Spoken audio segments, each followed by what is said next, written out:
Hey guys, we'll wait for a couple of minutes until everyone joins.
Hey everyone, I hope everyone's having a good Friday bank holiday. Just a few updates for tonight. One of them being we are not going to be doing daily updates from now on.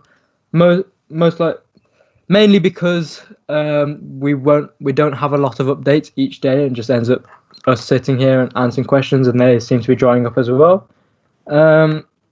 Moving forwards, so from next week, early next week, we will be working directly with Med Supply, and they'll be hitting off the list of the back orders we haven't fulfilled, and they'll be now matching and sending the visors out. Now they're being paired with sheets at Igus.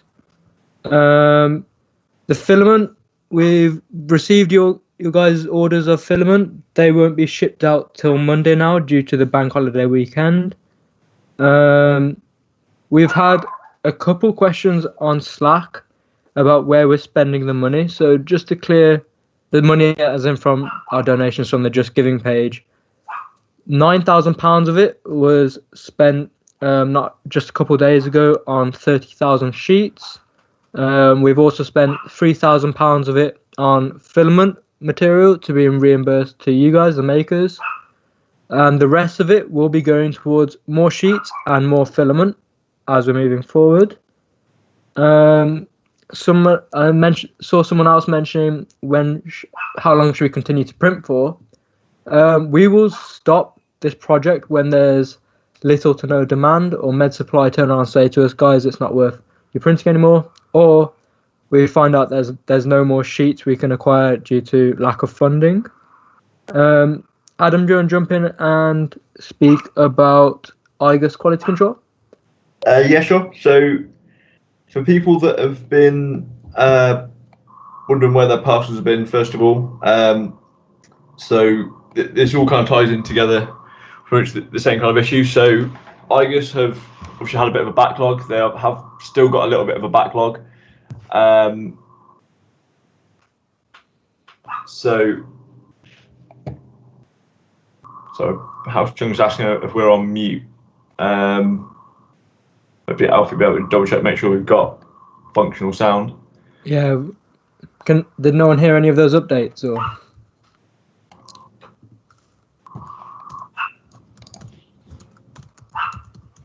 Okay, cool. So, cool. So yeah, so obviously there's been a bit of backlog at Igus, caused by gap locations, obviously shipping, in such a mass bulk because we had a backlog at Gap. So Igers have been working through that. Obviously, with that, they're QCing every individual part to make sure that they're all up to scratch.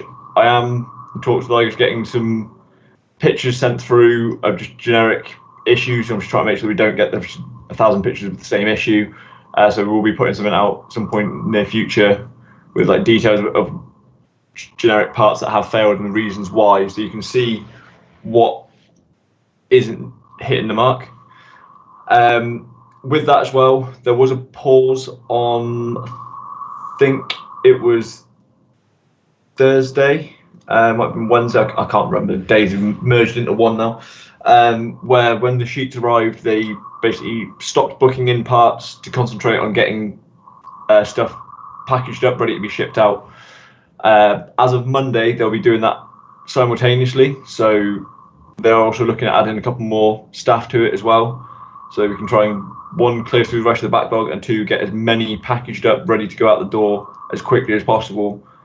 So when obviously the med supply start putting their orders in, they'll be just flying out the door, hopefully as quick as we can get them all in. So yeah, pretty much that's the main bulk with QC and with Igers. If any guys have any questions about QC or any queries, by all means just drop them in the YouTube chat, and I'm sure we'll get to them when we get to the Q&A part. I just forgot to mention about the updates. We're planning on doing daily updates. We're planning on doing updates on Wednesdays and Fridays going forwards. But if an update is needed because we've got some good news, or is requested by the Slack channel for whatever reason, we can surely schedule an update on YouTube again. Is there anything else from any of the other admins on the call just before we move to a bit of Q&A?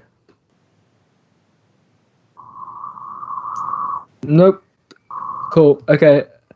I'm just going to read off the questions on YouTube. So, is a contaminated filament from 3D Printworks going to be replaced?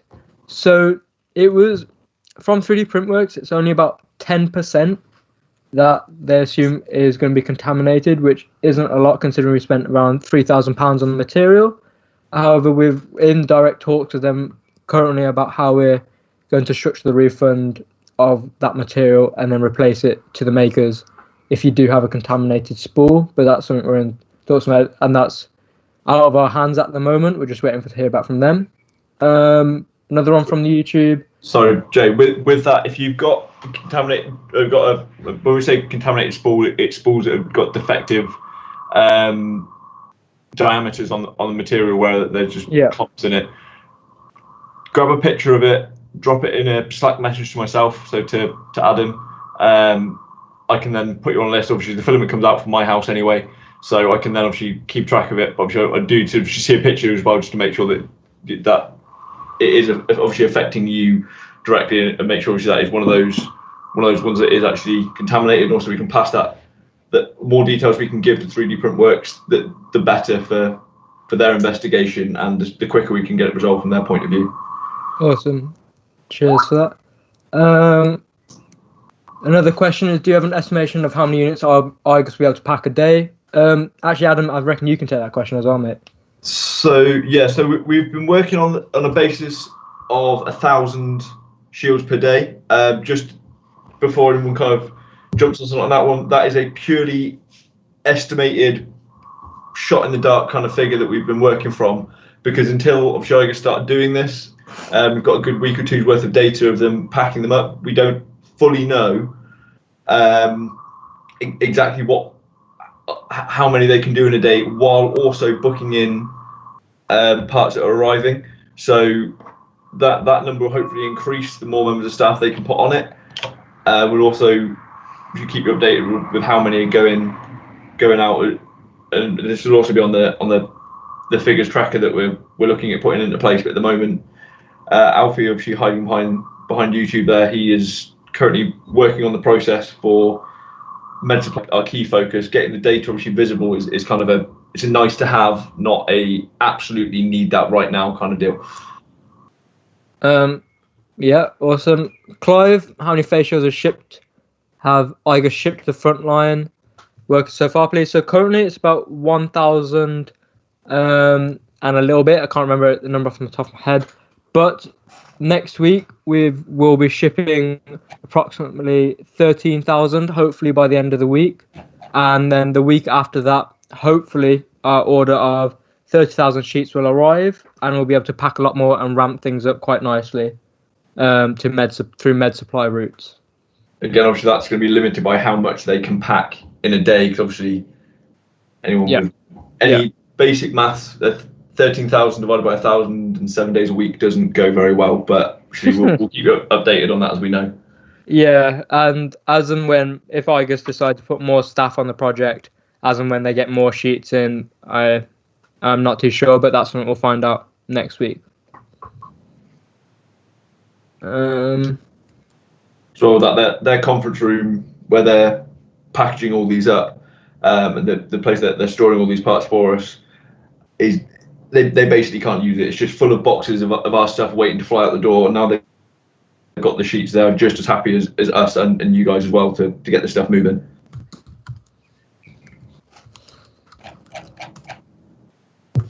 If anyone has any questions about printer settings or anything to do with printers, let us know.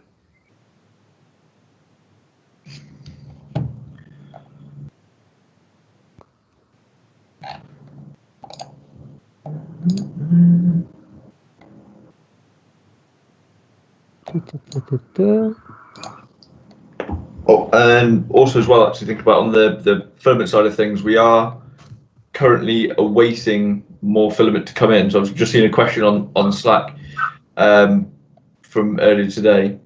Probably seen a question about how many points do you need to request a spool of PLA. So it's done purely 1 point per gram, and what we're getting in is a variety of different sizes. So you'll be able to, so for the people that can only make a fewer parts, so they'll be able to claim filament. So I will have some smaller weighted spools. Hopefully in the next week or so. Just waiting for that to turn up at the moment. Cool. So House of Chung on YouTube by Frontline, where are the face shields actually going to? So we're not actually deciding where these face shields are going to and such, because that's a med supply job. These guys are experts at what they do. They're all doctors, and they've got not a hit list, but they got a list of places they're sending to, and they're sending to care homes, GPs, nurses, medical centres, and then potentially NHS trusts if we can get them into procurement officers. Other than that, they won't be going to hospitals at the moment. Alex Yule, so 0 sent out this week. No, that's actually incorrect. Sorry, I forgot to mention we sent Adam. Remind me, was it about 100 or what was it? Yeah, so I think it was 100 got sent out this week. That's on top of the. We didn't really have the parts to get them moved. Obviously, you got to bear in mind. I think, when did the screens turn up? Was that Thursday? Was that yesterday or? Yeah, I think it was yesterday. Yeah, so obviously you got to bear in mind. Obviously, they turned up yesterday. They were packaging them up. It obviously, as soon as they've got them, one, they've got to package them. Two, we've got to arrange shipping for them to get them out to anywhere. And most of the orders are going to be going through Med Supply, so it's just a couple of individual orders that we've received that we've been able to send out. So yeah, now we've got the quantity. Now we can really get numbers shipping out the door. So yeah, it does take time. Obviously, you can't receive something one day and have it flying out the door by the end of the day. Even with that, to arrange a collection from a courier, it's going to be the following day anyway. So it wouldn't be possible to have sent them out today, being a bank holiday. Peter, have any supermarkets been in touch regarding face shields?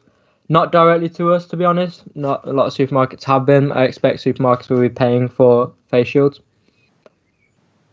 Not through us.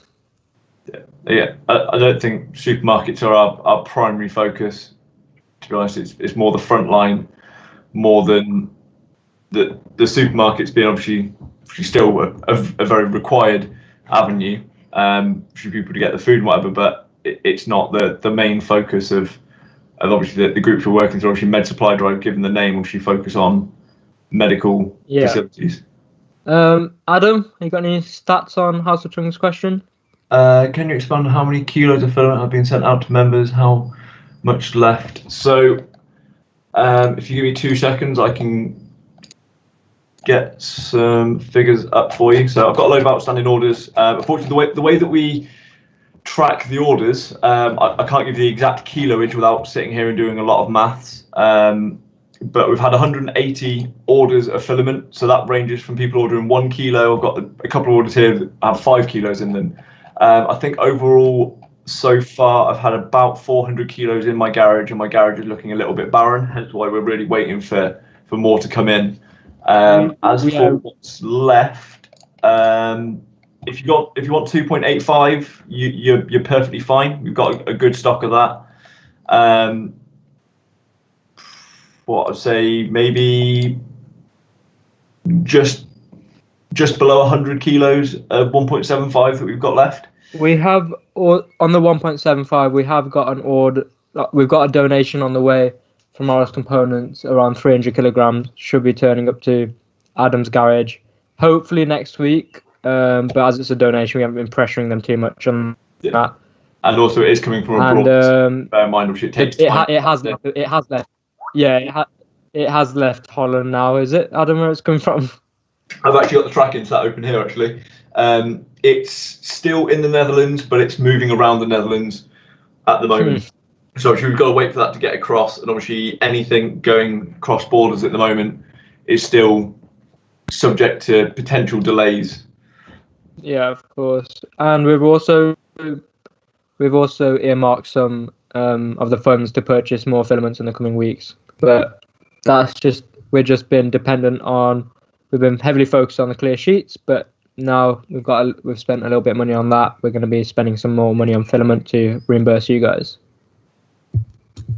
Again, obviously, if for any reason, obviously, given I have seen days where I've like the week or so ago, and we put the post out of the filament coming out my house. If for any reason we've run out of a size, points will still be sat there, so you can just wait for it to come back in stock and place the orders then. So it's not like if we run out, you're not going to be able to get anything. You just got to wait until it becomes available.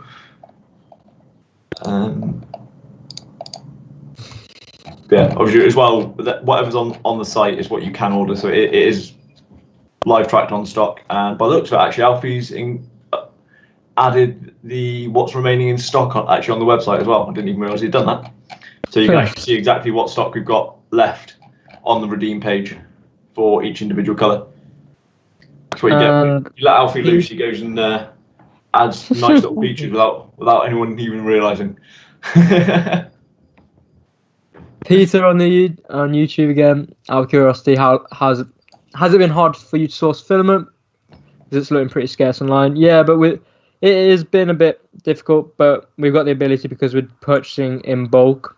A lot of filament providers are more excited when we purchase a lot of filament from them, as you can imagine. Even so, we've had some couple sources, and we've got some companies willing to drip feed it to us, but we're more looking to buy in bulk. If you do know of any filament manufacturers or resellers, please do get in contact.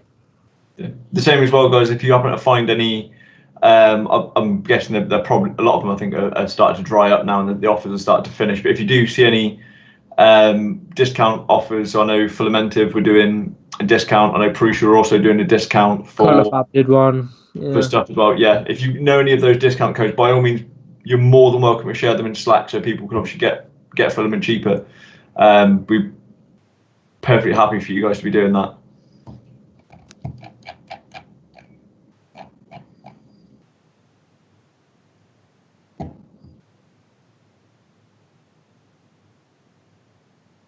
Yeah, there you go. Alfie's already sharing them all as well. If you happen to need any empty spools as well, contact Alfie. He's got piles of them. Cool. So I'll give it another few minutes and then we'll start to wrap this up. So if anyone's got any more questions, just post them through now.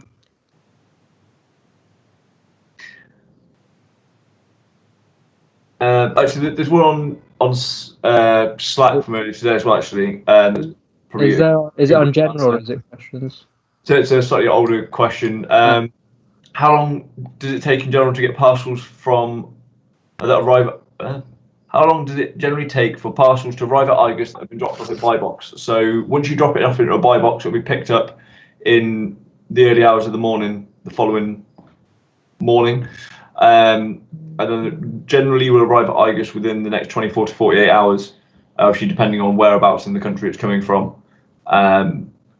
So once it's been received, just bear in mind, obviously, the way Igus are booking parts in, they're not doing a first in, first booked in kind of system. They've basically got a couple of pallets with all the incoming mail sat on them. That more packages come in, they go on the top. So unfortunately, some of the older orders are obviously just sat there waiting for someone to get to the bottom of that pile. But realistically, it's the fastest way for them to work, and from our point of view, especially, the easier we can make their life, especially the amount of work they're doing for us, the better, and the more they're willing to do for us.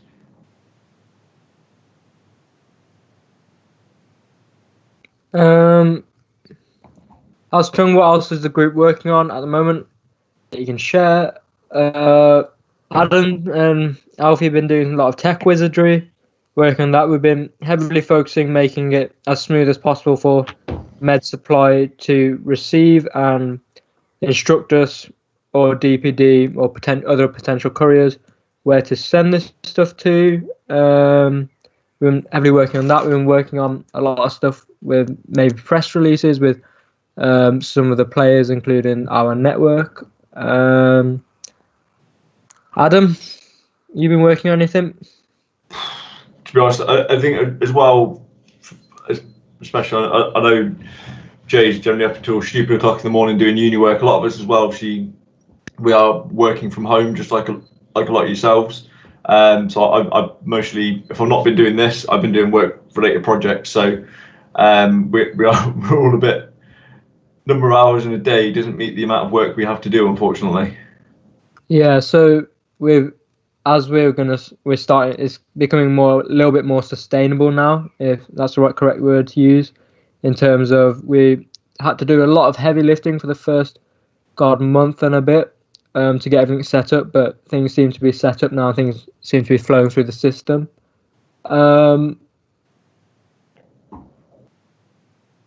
Yeah, it looks like Alfie's answered your question there, Nick. Does anyone else have any other questions, or Adam, should we answer any from further up in the Slack channel, or anything? No. Oh, that actually, Gap. Haven't actually got around to it yet today. But utilising the sun, actually do a little bit of gardening. But we're all going to be looking at turning off some more of the Gap locations and trying to kind of migrate across more to using buy box. Again, for the reason we stated before, we're looking at moving Gap from the start of the process to the end of the process. Unfortunately, they don't have the capacity to be able to support us on both sides. So hence why we're slowly phasing them out. I am doing it in a very conscious way to make sure that I'm not taking them away from people that have no buy box in their area. And as always, I am always still looking out for more delivery options and more couriers that are happy to help us out. Unfortunately, at this moment in time, couriers are probably one of the busiest businesses out there. Talking to DPD the other day, that they're on a recruitment drive during a crisis where a lot of companies are obviously looking at it, obviously not having any work for their staff, obviously working from home, whatever. So it's we do keep an eye on. Yeah. Cool. Peter, I'll answer. Oh, there you go. Go on, Phil. Sorry. Yeah, it's Phil here. Just one of the things I noticed is it Andrew Walters popped a document on the Slack earlier, either today or yesterday, with a stretch test on it for the headband, so you can see how much to stretch it.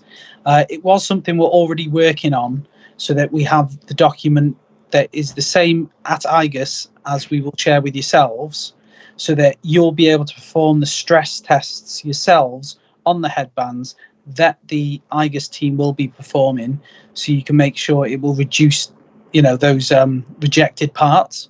Yeah, that's awesome. I've seen that. It's looking really good. So the next two I can kind of answer in a one. Yeah, I was just gonna say the exact same thing. Ramos and Christian Hargrave. With the filament recycling that obviously Filamentive offer, it does obviously still have a cost to be able to go through that process. So with Filamentive, we actually have spoken to Ravi, who's a CEO of Filamentive, about recycling, and he's mentioned it's going to be they wouldn't be able to do it in this sense because of the vast differences in the potentials in PLA and the different additives which different companies may or may not add to them, and he doesn't see it as an option for Filamentive, but we are trying to look into a recycling option. Adam, do you want to continue? Sorry. Yeah, so I was going to say that. So at the moment we are just looking at recycling them. So we're not just lobbing them in what I've always called the black bin. Obviously they are going through a recycling process. They're even being split down into PETG and PLA, so that we can aid that process when we send the rejected parts out. And so as you can imagine, IGUS are a massive plastics company anyway, and they've been recycling some of the parts as well. Yeah, so we are trying to turn it back into filament, but it's just finding routes that are willing to do this. Especially, you've got to bear in mind, people have ordered, for example, your more premium grade filaments. You've got then your more cheaper Chinese stuff. They have a different. The actual PLA pellets that it's made out of in the first place is such a vast difference of additives and other things used in the process that it makes it more complicated than just melting it down and re-extruding it again.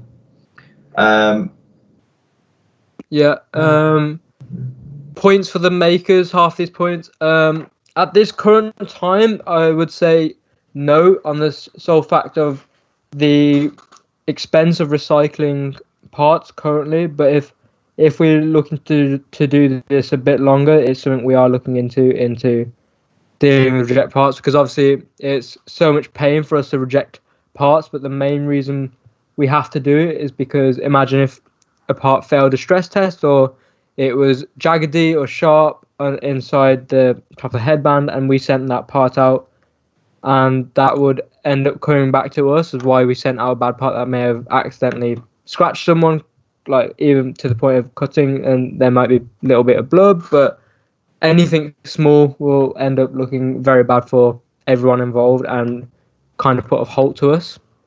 Hence why we're being so strict with it.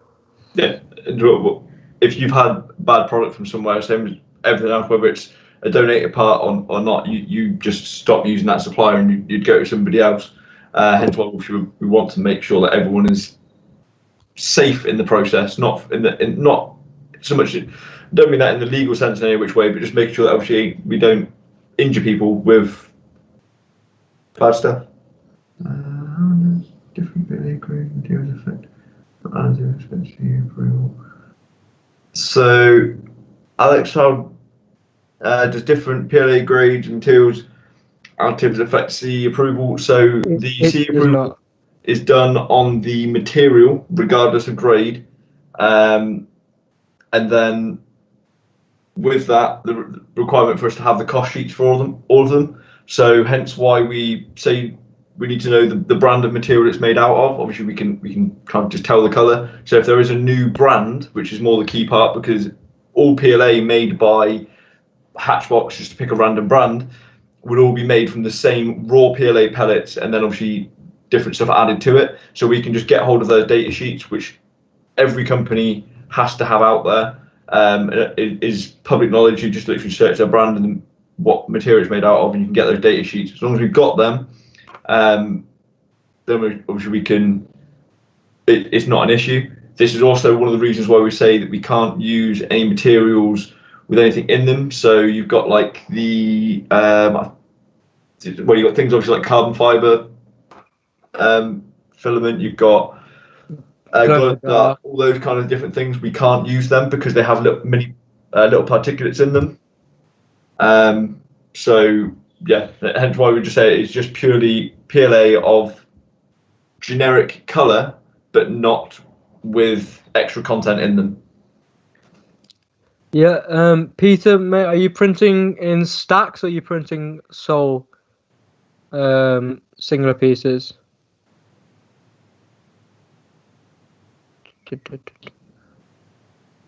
As well, I actually saw one the other day where somebody had ironed the top of the part, and I mean in the 3D printing setting type of iron, opposed to just using like an iron and a bit of greaseproof paper. If you do that, it does. I've never successfully ironed something with the nozzle where I've not had a little burr on where the nozzle's lifted off. So if you are doing ironing on the top to get a nice smooth top, just be careful to make sure that you remove that burr from the part. Because it's not just when these fit on somebody's head. If there are generally sharp parts on it, when someone picks them up with the rubber gloves on, then obviously they're not going to necessarily, they can potentially sort of go through the gloves.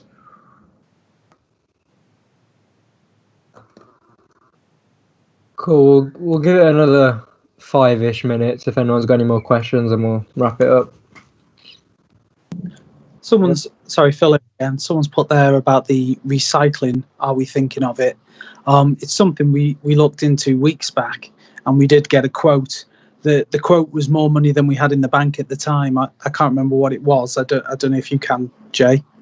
Yeah, we answered the questions about recycling above, but yeah, we are looking into recycling. We spoke to Filamentive at the time about recycling, and we've spoken to other people. I know Mason's not on the call, but he was speaking to a company about potential recycling filaments, but as you're right, Phil, it was coming out very expensive for us to kind of focus our efforts on at the moment. And we're even considering of donating the recycled parts to a recycling company, but we haven't explored that avenue because we were heavily focused on sheets at the time. But it's something we'll come back to once we've got the system now set up. So CD3008, if any company wish to sell PLA in this country, they have to have their data sheets available. Obviously, if you're buying it from a Chinese source and you're just getting shipped over here and they don't have that available, then unfortunately we wouldn't be able to use those parts because we can't get the data sheets from them. Or if you do have access to the data sheets, please ping Adam or myself or anyone a message. Yeah, we can just add it to our rather large stock of data sheets. Peter O'Connell said about slices didn't have ironing isn't an option. I'm not even going to try and hazard a guess. I haven't used ironing for yonks. Last time I used it was on Cura. All slices pretty much have the same options. They just have 1,000 different names for the same thing. So I'm sure it's hiding in there somewhere. I just don't know what the name of it would be off the top of my head. Yeah, for Peter, for ironing, mate, I used to use ironing on Cura for larger parts with a nice finish at the top, but I never really used ironing for thin parts because, as Adam was saying, you do get burring on the thinner parts on the top surface. If you're printing without stacks and you're getting issues, then you can change it where you can either decrease the final heat temperature at the top layer. You could. I'm just trying to think how you would be printing it. If you'd be printing it with just solely shells, or you're printing it with 99% infill and then a top layer on top. Yeah, that's actually a good point. If you do it with just shells, you tend to get a cleaner finish than obviously doing little tiny back and forth motions. Yeah. Obviously, you end up more overlap than just the nice continuous overlap going around the part. CD saying eBay, no name brands, UK supplied. Just because it says UK supplied, doesn't necessarily mean obviously it's at the end of the day it's eBay. I could order an entire container full of material to come to my house from China, and I've got it. It's kind of going around the system. So if we can't get the data sheets for it, we won't be able to use the parts. If it's not got a brand name on it, then you shouldn't be able to fill out the form, like the donations form, honestly. So we wouldn't know what the material is. So that those parts should, unfortunately, wouldn't be able to be accepted. Peter, on your message, mate, instead of printing with infill, try printing with just purely shells. And yeah, there you go, Phil. Cheers. If you're using Slicer, I'm not sure whether it's shells, perimeters, or whatever. There's again, it could possibly be walls. I don't know. A lot of these things have different names. Yeah, it could be walls, couldn't it? Yeah, we'll give it 2 minutes and we'll finish at 22. If anyone's got any more questions.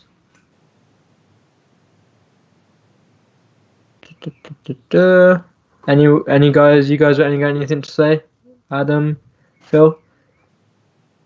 Just like to reiterate, there was something on the Slack a couple of days ago about us selling these to Med Supply or basically anyone. We're not.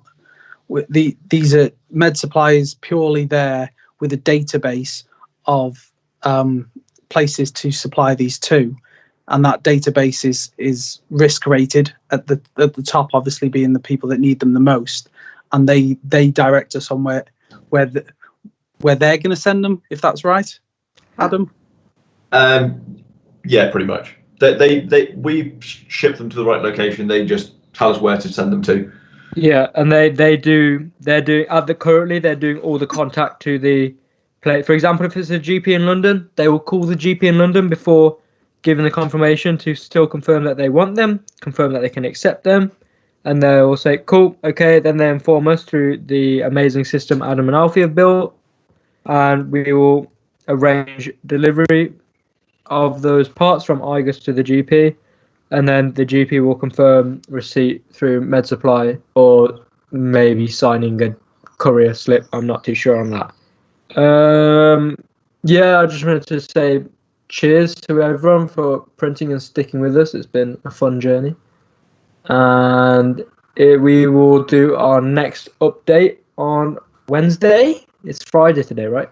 Yeah. Yeah. Wednesday. And that's it for me. Oh, there's a couple other questions. Sorry. Adaptive slicing. Alfie, mate, no idea. You answered. Anyone know about adaptive slicing? I'm not too sure. I don't actually. I've actually never heard of that term before. Me neither. I actually turned it on before for a part, and it put the part from 8 hours to 9 hours for something else. And I just thought, I don't even know what it does, so I might as well turn it off. If you could tell us, that would be great. Just doing a quick search.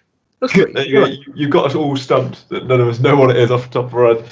Unfortunately, with updates in Slices, obviously they add all these new swanky features, and with the amount of time we spend on this project, I don't think I've actually successfully watched my normal learning method of new things in the 3D printing world of YouTube in weeks. Have you seen I can't remember his name. It's the guy who did the really big 3D printer.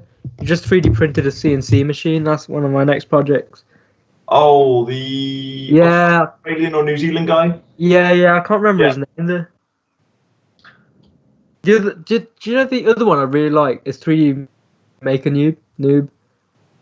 Yeah. That is a shameless plug there for 3D Maker Noob. But yeah, he's one of my favourites because when I got my A8 for the first time, that was my first. I was watching his videos over and over again before I broke my A8. Okay, cool. I played a bit. I don't think I had an effect on the slicing. Cool. Yeah, should we wrap it up? Yeah, everyone. Anyone else got any final questions? Final. No. All right. Awesome. Weekend. Cheers, guys. See you later. Speak to you Wednesday. Bye.